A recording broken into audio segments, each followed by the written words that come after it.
Hello students, स्वागत है आपका आईसीटी वर्चुअल क्लासेस में। मैं हूं कविता, आपकी बायो टीचर। उम्मीद करती हूं आप सभी अच्छे होंगे और स्वस्थ होंगे। तो क्लास स्टार्ट करेंगे अपना चैप्टर जिसका नाम है मॉलिक्यूलर बेसिस ऑफ इनहेरिटेंस। तो जल्दी से अपना चैप्टर स्टार्ट करते हैं बिना टाइम वेस्ट किए। अब प्रीवियस जो हमारे टॉपिक हैं वो आपको बार बार कहे जाते हैं, जैसे जैसे आपकी स्लाइड पास होती है वैसे वैसे आप रिवीजन कर लेंगे। इतने टाइम में इतना इनफ टाइम होता है रिवीजन करने का, ठीक है। प्रीवियस जो लेक्चर है वो हम रिवाइज कर लेंगे, लेकिन उससे पहले के जो टॉपिक्स आपके होते हैं वो आप जल्दी से रिवाइज कर लेंगे। तो हम स्ट्रक्चर के बारे में हमने बात की थी, जिसमें हमने 3 चीजों के बारे में बात की, pentose sugar, phosphate group and nitrogenous base, ठीक है। आते हैं, सबसे पहले हमने न्यूक्लियोसाइड बनाया है, ठीक है। ये आपका क्या है, न्यूक्लियोसाइड है। क्लियर इतनी बात। न्यूक्लियोटाइड की बात करेंगे तो न्यूक्लियोटाइड में सिंपल सा ये कि यहाँ पे फॉस्फेट ग्रुप ऐड हो जाएगा, ठीक है। जिसमें ऐड कैसे होता है, रिएक्शन कैसे होती है, जो वाटर मॉलिक्यूल है वो रिमूव यहाँ पर होता है, क्योंकि अल्कोहल और एसिड की रिएक्शन यहाँ पर हो रही है। आपने केमिस्ट्री में रिएक्शन पढ़ी होंगी, ठीक है। अब हम बात करते हैं न्यूक्लियोटाइड। ये आपके पास आ गया है न्यूक्लियोटाइड। तो ध्यान रखिए, न्यूक्लियोसाइड और न्यूक्लियोटाइड में डिफरेंस पता होना चाहिए, ठीक है। आपके पास कभी कभी हो सकता है स्ट्रक्चर के फॉर्मेशन के लिए भी आ जाए, मैकेनिज्म अगर आपसे पूछा जाए तो डिटेल में मैकेनिज्म तो नहीं पूछा जाएगा, बट इतनी चीजें आपको आनी चाहिए जितनी हमने यहाँ पर डिस्कस की है। तो इतना आप कर लेंगे तो इनफ है, ठीक है। यह आपका न्यूक्लियोटाइड आता है, ठीक है। अब यहाँ पर आपने कहा कि अगर हम पूरा स्ट्रक्चर देखें तो पूरा चेन स्ट्रक्चर हमने देखा था किसका, पेंटोस शुगर का। ये आपने कहा रिंग स्ट्रक्चर है, जिसमें हमने कहा कि न्यूक्लियोटाइड में पेंटोस शुगर के साथ नाइट्रोजनस बेस, जिसमें adenine A stand for adenine, ये एडेनिन हमने लिया है। ये फॉस्फेट ग्रुप यहाँ पे ऐड हुआ है, न्यूक्लियोटाइड यहाँ पे बन गया है। अब हमने करना था इन न्यूक्लियोटाइड को आपस में कनेक्ट, ठीक है। इन्हें आपस में जोड़ना है, यानी कि एक न्यूक्लियोटाइड को दूसरे न्यूक्लियोटाइड से जोड़ना है, ऐसे ही पूरी चेन बनानी है। तो नेक्स्ट जो हमारी स्लाइड आती है इसमें हमने क्या कर दिया, इन्हें कनेक्ट कर लिया है, जिसमें हमने कहा इस न्यूक्लियोटाइड का कार्बन नंबर 3 और इसकी कार्बन नंबर 5 में रिएक्शन होती है, यानी कि फॉस्फेट ग्रुप जो इसका जो फॉस्फेट ग्रुप है वो इससे अटैच, इससे क्या करेगा, रिएक्ट करेगा, जिससे सेम होगा, वाटर मॉलिक्यूल रिमूव होगा। इसमें भी इसका कार्बन नंबर 3 और इसके कार्बन नंबर 5 पे जो फॉस्फेट ग्रुप है उसमें रिएक्शन होती है, और इस प्रकार से एक दूसरे से क्या हो जाते हैं, कनेक्ट हो जाते हैं, ठीक है। अब एक और चीज ध्यान रखिए, कुछ बॉन्ड के बारे में अगर हम बात करें कि जब नाइट्रोजनस बेस यहाँ पे जुड़ते हैं तो इन्हें हम कहते हैं ग्लाइकोसिडिक बॉन्ड, ठीक है। और जब फॉस्फेट ग्रुप पेंटोस शुगर पे जुड़ता है तो इसे हम एस्टर बॉन्ड कहते हैं, ठीक है। फॉस्फो एस्टर बॉन्ड आप कह सकते हैं। तो चलिए, तो हमने क्या बात यहाँ पे की थी, हमने कहा यहाँ पे जो बॉन्ड बन रहे हैं उसके बारे में थोड़ा बात कर लेते हैं। यहाँ पे ग्लाइकोसिडिक बॉन्ड है। फॉस्फेट जब पेंटोस शुगर से यहाँ पे अटैच होता है तो इसे हम कहते हैं एस्टर बॉन्ड। अच्छा ध्यान दीजिए, यहाँ पर एस्टर बॉन्ड बना है, तो फॉस्फेट जब यहाँ पे ऐड होता है या जुड़ता है तो ये एस्टर बॉन्ड है। और जब कार्बन नंबर 3 पे इस न्यूक्लियोटाइड के कार्बन नंबर 3 और इस फॉस्फेट के बीच में जब यहाँ पे बॉन्ड बनता है तो ये भी क्या होता है, एस्टर बॉन्ड होता है। क्योंकि दो एस्टर बॉन्ड है तो इसे हम क्या कहते हैं, फॉस्फो डाएस्टर बॉन्ड कहते हैं, ठीक है। फॉस्फो एस्टर बॉन्ड यहाँ पर है, फॉस्फो एस्टर बॉन्ड यहाँ पर है, तो क्योंकि दो बॉन्ड है तो इसे हम क्या कह देते हैं, फॉस्फो डाएस्टर बॉन्ड यहाँ पे कह देते हैं। अब हमने कहा यहाँ पर अगर हम बात करें कि जो न्यूक्लियोटाइड आपस में जुड़े, जो नाइट्रोजनस बेस आपस में जुड़े हैं वो हाइड्रोजन बॉन्ड से जुड़े होते हैं, कहीं पे डबल और कहीं पे ट्रिपल बॉन्ड यहाँ पर होता है। तो ये एक चेन है और ये दूसरी चेन है, एक दूसरे से जुड़े हुए हैं। ये वाली चेन इन्वर्टेड क्यों हो गई है, इसका रीजन हमने जाना था, क्योंकि नाइट्रोजन जो है वो आसपास यहाँ पर होने चाहिए, इस वजह से जो ये चेन है वो इन्वर्टेड है। यहाँ तक की बात अगर आपने कर ली है, आपने समझ ली है, तो आज हम थ्योरेटिकल पोर्शन जो है वो पढ़ेंगे। अभी तक आपने जो भी समझा है स्ट्रक्चर के बारे में वो हम थ्योरेटिकल वे में समझेंगे, पढ़ेंगे, ठीक है। तो अगर आपने स्ट्रक्चर जान लिया है तो इजी है, आप जो भी पढ़ेंगे आपको समझ में आ जाएगा। अच्छा एक और चीज, ये 5 डैश 3 डैश और 3 डैश 5 डैश का जो हमने यहाँ पर देखा था तो ये भी हमें समझ में आ रहा है, क्योंकि यहाँ पे कार्बन नंबर 5 फ्री है तो यहाँ पे क्या है, 5 डैश है। क्योंकि यहाँ पे कार्बन नंबर 3 फ्री है तो 3 डैश है, क्योंकि इसका जो कार्बन नंबर 3 है वो फ्री है तो ये 3 डैश है, इसका कार्बन नंबर 5 फ्री है तो इसका 5 डैश है, ठीक है। आगे बढ़े, एक एक करके जो भी चीजें हम यहाँ पे पढ़ रहे हैं वो चीजें आपको ध्यान देनी है, ठीक है। आपने बोला सबसे पहले a nucleotide has a 3 parts, nucleotide के 3 पार्ट्स होते हैं, that is a nitrogenous base, pentose sugar जिसमें हमने कहा deoxyribose in DNA and ribose in RNA, दोनों चीजें हमने डिस्कस की हैं। एंड फॉस्फेट ग्रुप, तो सेम चीजें हमने ये पे पढ़ी है कि न्यूक्लियोटाइड में 3 भाग होते हैं, एक नाइट्रोजनस बेस होता है, एक पेंटोस शुगर होता है, डीएनए में डीऑक्सीराइबोज जिसे कहा था और आरएनए में राइबोज कहा था, और एक फॉस्फेट ग्रुप यहाँ पर होता है। ठीक है, सेकेंड पॉइंट हमने क्या समझा था, nitrogenous bases are purine that is adenine and guanine and pyrimidine that is cytosine and thymine in DNA and cytosine and uracil in RNA. ठीक है,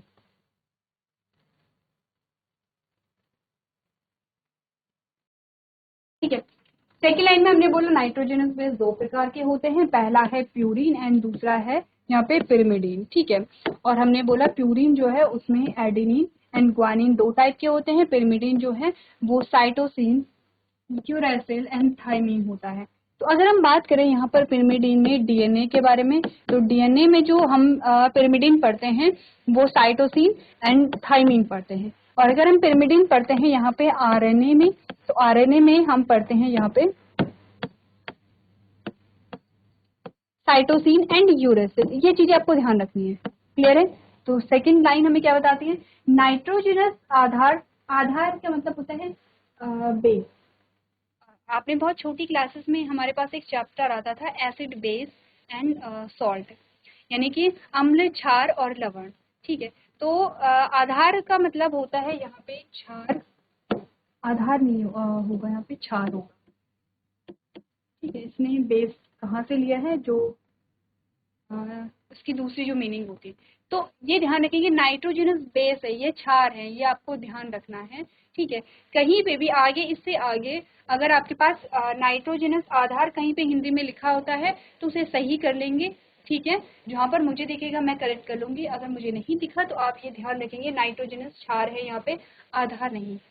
तो आपने कहा नाइट्रोजनस बेस जो है या नाइट्रोजनस क्षार जो है वो 2 हैं, एक है प्यूरिन जिसमें एडेनिन और ग्वानिन होता है, और एक है pyrimidine जिसमें साइटोसिन यूरेसिल और थाइमिन होता है। ठीक है, डीएनए आरएनए में दोनों में हमने अलग अलग चीजें पढ़ ली हैं।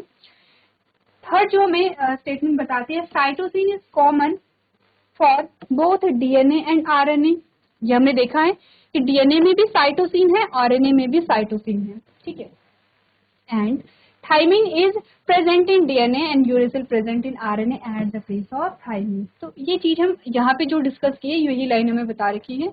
आपने बोला है साइटोसिन डीएनए और आरएनए दोनों के लिए सामान्य है, और थाइमिन डीएनए में मौजूद होता है, आरएनए में थाइमिन की जगह पे क्या होता है, यूरेसिल मौजूद होता है। इजी है। नेक्स्ट हमें बता रखा है nitrogenous base is link to the pentose sugar. Nitrogenous base किससे जुड़े होते हैं, पेंटोस शुगर से जुड़े होते हैं थ्रू एन ग्लाइकोसिडिक लिंकेज। कौन से बॉन्ड से, ग्लाइकोसिडिक बॉन्ड से जुड़े हुए होते हैं टू फॉर्म अ न्यूक्लियोसाइड, और क्या बनाते हैं, nucleoside. Pentose sugar plus nitrogenous base, इस स्ट्रक्चर को हम क्या कहेंगे, न्यूक्लियोसाइड कहेंगे। आपने कहा जैसे कि एडेनोसिन एंड ग्वानोसिन। अच्छा, यहाँ पर आपके पास जो न्यूक्लियोसाइड आते हैं अकॉर्डिंग टू नाइट्रोजनस बेस, कि आपने कहा जैसे न्यूक्लियोसाइड पे जाता है। ठीक है, आपने कहा जैसे इस न्यूक्लियोसाइड पे एडेनिन जुड़ा है तो इसका, इस न्यूक्लियोसाइड का नाम कुछ और होगा, ग्वानिन जुड़ा है तो इसका नाम कुछ और होगा, साइटोसिन जुड़ा है तो कुछ और है, थाइमिन जुड़ा है तो कुछ और है। तो इन न्यूक्लियोसाइड के नाम हम डिस्कस करेंगे नेक्स्ट लेक्चर में, एक बार आप स्ट्रक्चर को थोड़ा सा पढ़ लेंगे। तो यही आपको एग्जांपल दिया गया है कि इससे क्या होता है, जो नाइट्रोजनस बेस जब पेंटोस शुगर से अटैच हो जाता है तो न्यूक्लियोसाइड का फॉर्मेशन होता है। ठीक है, तो आपने कहा एडेनिन अगर वहां पे जुड़ा है तो अब हम उसे एडेनोसिन कह रहे हैं, और अगर ग्वानिन जुड़ा है तो ग्वानोसिन कह रहे हैं। सेम चीज पढ़ ले, एक nitrogenous base and glycosidic linkage के माध्यम से पेंटोस शर्करा से जुड़े होते हैं जिससे न्यूक्लियोसाइड बनता है, यानी एडेनोसिन अगर एडेनिन जुड़ा तो, और ग्वानोसिन अगर ग्वानिन जुड़ा तो। ठीक है, when a pentose group is linked to a 5' alcohol of a nucleoside through a phosphodiester linkage, a corresponding nucleotide is formed। Simple सी चीज ये बोली गई कि जब न्यूक्लियोसाइड जो है उसका जो कार्बन नंबर 5 है वो क्या करता है, फॉस्फेट ग्रुप से रिएक्ट करता है, वहां पे फॉस्फेट ग्रुप जब अटैच हो जाता है तो अब यहाँ पे क्या बन जाता है, न्यूक्लियोटाइड का फॉर्मेशन हो जाता है। तो आपने कहा जब एक फॉस्फेट समूह को फॉस्फोडाइस्टर लिंकेज के माध्यम से न्यूक्लियोसाइड के 5' OH से जोड़ा जाता है तो एक संबंधित न्यूक्लियोटाइड बनता है। तो ये जो आपकी लाइंस है ये अभी तक बता रखा है कि न्यूक्लियोटाइड का फॉर्मेशन कैसे हो। आपको बता रखा है कि पेंटोस शुगर, नाइट्रोजनस बेस और फॉस्फेट ग्रुप, इन तीनों से न्यूक्लियोटाइड का फॉर्मेशन, न्यूक्लियोटाइड तक की फॉर्मेशन आपको बता रखी है।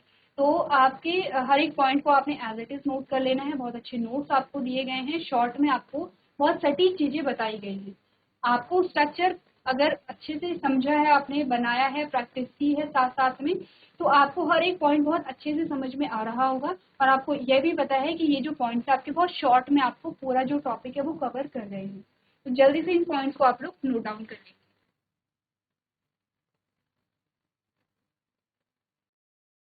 चलिए, तो यहाँ तक हमने बात कर ली है न्यूक्लियोटाइड तक की। अब हमें बनानी है न्यूक्लियोटाइड की चेन। तो अब आपने कहा 2 nucleotide are linked through 3' to 5' phosphodiester linkage to form a dinucleotide. तो आपने कहा कि यहाँ पे क्या होगा, 2 न्यूक्लियोटाइड 3' 5' के माध्यम से जुड़े हुए होते हैं डाइन्यूक्लियोटाइड बनाने के लिए 5' फॉस्फोडाइस्टर लिंकेज। यानी कि हमने बोला यहाँ पे क्या है, जो एस्टर फॉस्फो एस्टर बॉन्ड के थ्रू क्या होता है, एक न्यूक्लियोटाइड का कार्बन नंबर 3 और दूसरी न्यूक्लियोटाइड के कार्बन नंबर 5 पे जो फॉस्फेट ग्रुप बना है, तो फॉस्फेट और कार्बन नंबर 3 के बीच में हमने क्या बोला था, रिएक्शन हो रही है और वहां पर फॉस्फो एस्टर बॉन्ड बन रहा है। तो अब क्या होगा, डाई न्यूक्लियोटाइड।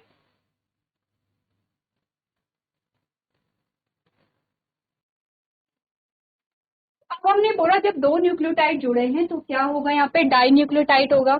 नेक्स्ट हमने बोला several nucleotide can be join to form a polynucleotide chain. अब क्या होगा, बहुत सारे न्यूक्लियोटाइड जुड़ेंगे आपस में ऐसे ही सेम, और क्या बनाएंगे, पॉलीन्यूक्लियोटाइड चेन बनाएंगे। पॉली का मतलब होता है बहुत सारे, न्यूक्लियोटाइड का मतलब आप समझते हैं कि नहीं, जब बहुत सारे न्यूक्लियोटाइड आपस में जुड़ जाते हैं। तो आपने कहा पॉलीन्यूक्लियोटाइड श्रृंखला बनाने के लिए कई न्यूक्लियोटाइडों को जोड़ा जा सकता है। The backbone in polynucleotide chain is formed due to the sugar and phosphate। आपने बोला जो पॉलीन्यूक्लियोटाइड की जो श्रृंखला में जो रीढ़ की हड्डी है वो शुगर और फॉस्फेट से जुड़ी होती है। शुगर लिखेंगे आप, ठीक है, चीनी नहीं लिख करके आएंगे। पेंटोस शुगर जो है, तो वो शुगर और फॉस्फेट के कारण बनती है। जैसे ऐसे इस प्रकार से अगर हम देखेंगे, ये पूरी बैकबोन है, ये क्या है, बैकबोन है। यहाँ पे पूरी इस प्रकार से क्या है, बैकबोन बनती है। तो ये जो बैकबोन है, अगर हम पीछे चलेंगे, जब हमने चेन बनाई थी, तो आपने कहा कि ये जो पूरी बैकबोन है प्रकार से ये जो बनी हुई है, ये पेंटोस शुगर है, ये फॉस्फेट है, यानी कि ये पेंटोस शुगर, यहाँ पे फॉस्फेट। अगर हम इस प्रकार से बनाएं तो हमने कहा ये कुछ इस प्रकार से है, इस प्रकार का हो रहा है। तो यहाँ पर पेंटोस शुगर है, ये फॉस्फेट है, ठीक है, समझ रहे हैं। तो ये क्या बना रहा है, बैकबोन बना रहा है। तो आपको यही बता रखा है कि जो बैकबोन है यहाँ पर वो किससे बनती है, आपने कहा पेंटोस शुगर और फॉस्फेट से। तो यहाँ पे पेंटोस शुगर है, यहाँ पे फॉस्फेट है, या शुगर लिखते हैं, सब आप कंफ्यूज करेंगे। ये शुगर है, ये फॉस्फेट है, ये शुगर है, ये फॉस्फेट है, ये शुगर है, ये फॉस्फेट है। तो ऐसे ही शुगर फॉस्फेट की क्या बनती है, यहाँ पे आपने कहा बैकबोन बनती है। तो शुगर से क्या होगा, फिर नाइट्रोजनस बेस होगा इस प्रकार से, और ये नाइट्रोजनस बेस जुड़ा होगा दूसरे नाइट्रोजनस बेस से, ठीक है। और यहाँ से अगेन शुगर यहाँ पे आए होगी, और आपने कहा कि ये भी जो चेन है ये इस प्रकार से होगी, इस प्रकार से। तो यहाँ पे फॉस्फेट है, ये शुगर है, ये फॉस्फेट है, ये शुगर है, इस प्रकार से, ठीक है। इधर बना लेते हैं।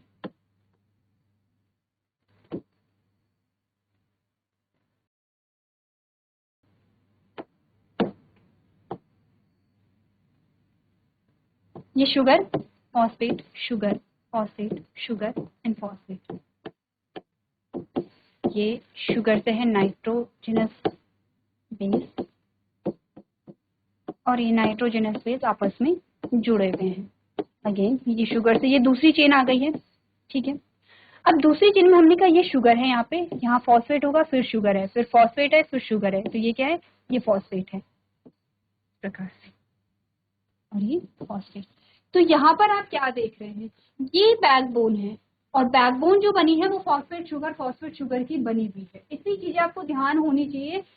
इजी है, अगर मैं बार बार कह रही हूँ, अगर आपने पहले से यहाँ पे न्यूक्लियोसाइड से लेकर के अगर आपने स्टार्ट किया है, या आपने पेंटोस शुगर स्टार्ट, हमने पेंटोस शुगर से किया, तो पेंटोस शुगर से लेकर के आपने कहा पॉलीन्यूक्लियोटाइड की जो चेन है या डीएनए का डबल हेलिकल स्ट्रक्चर अगर आपने पूरा पढ़ा है तो ये चीजें आपको इजीली समझ में आ जाएंगी। नेक्स्ट हमने कहा the nitrogenous base link to sugar moiety project from the backbone, यानी कि शर्करा की मात्रा से जुड़े नाइट्रोजनस आधार रीढ़ की हड्डी पे प्रोजेक्ट यहाँ पर करते हैं। The base pairs are complementary to each other, यानी कि आधार जोड़े एक दूसरे के पूरक होते हैं। इसका मतलब क्या हुआ, प्यूरिन हमेशा प्यूरिन से पिरिमिडिन जुड़ेगा, पिरिमिडिन से प्यूरिन जुड़ेगा। ठीक है, क्लियर है इतना? चलिए सारे जो पॉइंट्स है आपने न्यूक्लियोसाइड तक की बात की थी। अब ये न्यूक्लियोसाइड से आपने कहा ये क्या है, पॉलीन्यूक्लियोटाइड आपने पढ़ा है। पॉलीन्यूक्लियोटाइड से आपने कहा डीएनए का डबल हेलिकल स्ट्रक्चर आप यहाँ पर देख रहे हैं। चलिए तो यहाँ तक की बात आपने नोट कर ली होगी।